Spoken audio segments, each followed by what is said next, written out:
За 2026 оны эхний 2 сарын гадаад худалдааны мэдээллүүд бол олон нийтэд ил боллоо. За ингээд энэ мэдээлэл дээр үндэслээд за манай Монгол улсын 2026 оны эдийн засгийн төлөв ямар байх вэ гэдэг талаар хэд хэдэн дүгнэлтүүдийг та бүхэнд танилцуулъя. За ямар ч тааш тоон утгаар бол манай Монгол улсын гадаад худалдааны эргэлт хэмжээнүүд бол энэ оны 2 сарын байдлаар бол нэлээд давгүй ийм үр дүнтэй бол байлаа. За эндээс харж байгаачлан хамгийн том тоо бол 1.4 тэрбум $, ийм худалдааны ашигтай бол манай Монгол улс бол гарч байна.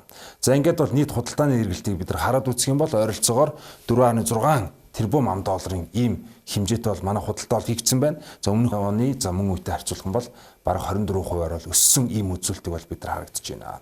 За яагаад? За энэ дээр бол мэдээж уул уурхайн улс учраас уул уурхайн бүтээгдэхүүнүүд бол өссөн гэдэг юм дүгнэлт бол хэн бүхэн мэдж байгаа хаа. За эсвэргээр бол манай Монгол улсын бол хөдөө аж ахуйн салбар бол тэмч таатай бус байгаа. За өнгөрсөн жил бол бараг 10 сая ийм мал бол хорогдсон. За яагаад гэдэг вэ гэдэг дээр бас нүүрсийн асуудал бол яригдана. За нүүрсийн бол унсан гэдэг бол хүн бүхэн бол мэдж байгаа. Тэгэхээр манай Монгол улсын энэ гадаад худалдааны эргэлтээр юу эерэг дүн үзүүлвэ гэдэг дээр асуултын тэмдэгт маш ойлгомжтой. За зэсэл бол байж байгаа гэдэг нь харагдаж байна. За ерөөдөө экспортын хувьд бол 3 тэрбум $, өссөн. За өмнөх оны мөн үетэй харьцуулах юм бол нэлээд давгүй юм өсөлттэй. За эсрэгээр бол уул уурхайн бүтээгдэхүүнтэй холбоотой за энэ автомашин за техник тоног төхөөрөмжийн экспортууд бол импортууд бол буурсантай холбоотойгоор за манай Монгол улсын импортын төвшин бол бага зэрэг бол буурсан гэсэн ийм дүр зураг бол ажиглаж байна. Тэгэхээр бол илүү их өндөр дүнтэй манай Монгол улсаас бол бараа гарсан байна. За эсвэргээрээ манайхын гадагшаа дуурсаж байгаа энэ мөнгөний хэмжээ бол багассан байна гэдэг ийм эерэг үр дүн бол эхний 2 сард бол ажиглаж байна. За асуултын гол нь за эхний 2 сард бол нэлийн давгүй ийм үзүүлэлтүүд бол гарчглаа. За ингээд оны төгсгөл за 2026 он дуусах хүртэл бол ямар дүр зурагтай байх вэ гэдэг дээр маш энгийн нэг хідэн таамгуудыг бол бидэрт бол дэвшүүлье. За түрүү миний ярьсанчлан манай Монгол улс бол хуучин нүүрсний улс байсан бол за одоо ингээд зэсийн улс болчихлоо гэдэг дээр бол энэ 2 сарын датанаас бид нар харах боломжтой.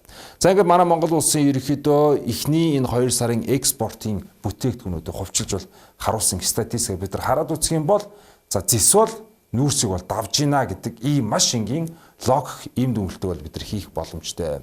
За зэсийн баяжмлын хувьд бол өнгөрсөн жилийн 2 сарын байдлаар бол $455 сая байсан бол за одоо ингээд бараг 1 тэрбум руу хүрж гинэ гэсэн ийм өндөр дүр зураг бол ажиллаж байна.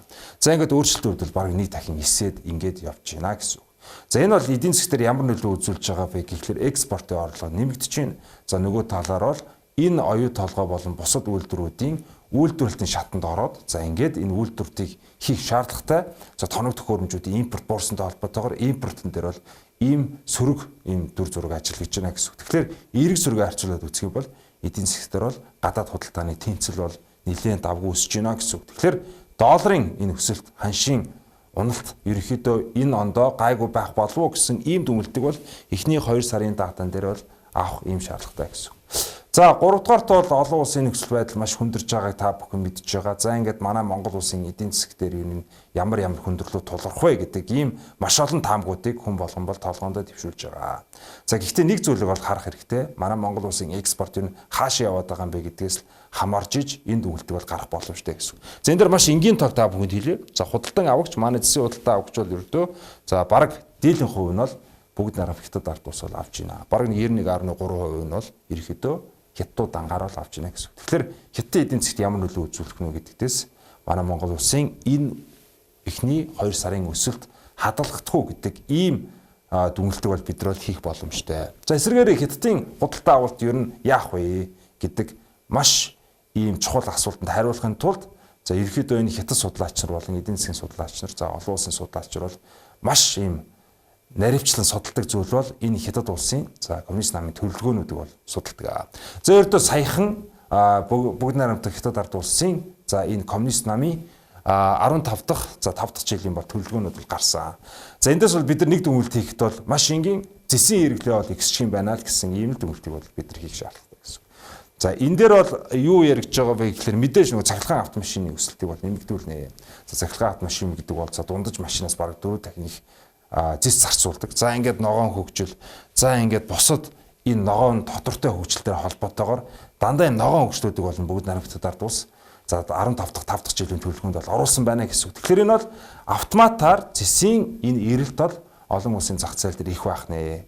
За нэг ялангуяа хөрш зэрэгэлдээ манай Монгол улсын зэсийн худалдан авахаа бүгд найрамд хятад ард улс бол үргэлжлүүлэн худалдан авахаа бол ингээд ойрын эх 5 жилд бол баталгаажуулж байгаа гэж бол хэлчихэд бол бүрэн боломжтой ийм дүгнэлт бол байгаа даа гэсэн. Тэгэхээр 2026 оны хувьд бол манай Монгол улсын эдийн засгийн өсөлт дээр бол айхтар бол бууралт бол гарахгүй нэ гэсэн ийм логик төсөөллийг бол хийх боломжтой. За яагаад тэгэхээр зэс бол манай Монгол улсын хамгийн том ийм экспортын орлогыг авчирдаг ийм бүтээгдэхүүн болчихлоо. За үүний худалдан авагч бүгд найрамд хятад ард улс нь за эх 5 жилийн төлөвлөгөөнд зэсийг хамгийн чухал ийм түүхийд байлгана гэсэн ийм төлөвлөгөө гаргачихлаа.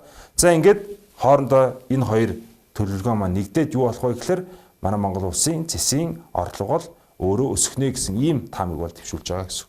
За ингээд эдийн засгийн сүүлийн статистик үзүүлэлтүүдийг та бүхэнд харж байна. За дотоодын нийттэй түүний хувьд бол за 2025 оны жилийн эцсийн байдлаар бол 89.9 их найт төгрөгөөр бол хүрсэн. За ингээд бодит эдийн засгийн өсөлт бол 6%-аас дээш бол гарчихсан. За энэ бол эдийн засгтэр бол нэлээд хэцүү нүүрсний үн унсан. За эсвэргээр нүүрсэн үнийг бийжүүлсэн боловч за бит хэмжээ нэмсэн боловч за мэдээж бол үн унсан учраас экспортын хангалттай хэмжээний орлого олоогүй. Гэхдээ зэс бол аварсан гэдэг нь мэдж байгаа гэсэн үг. Тэгэхээр ерөнхийдөө цаашдаа бол 5-аас 6% өсөлтийг хадгалахын тулд за зэсийн энэ өсөлтөн дээр бол нэлээд ашиг ихнэ гэсэн нэг ийм тооцоолол харагдаж байна гэсэн үг. За энд бол мэдээж хэд хэдэн уурхаанууд бол маш чухлаа. За яагаад түрүүн миний ярьсан эхний 2 сарын эдийн засгийн үзүүлэлтэн дээр за импорт талдаа буурсан, за экспорт талдаа өссөн бэ гэхээр ердөө энэ Эрдэнэтийн болон оюутлогын энэ зэсийн гарцуул өөр өсөж байгаад бол бүрэн холбоотой бол байгаамаа.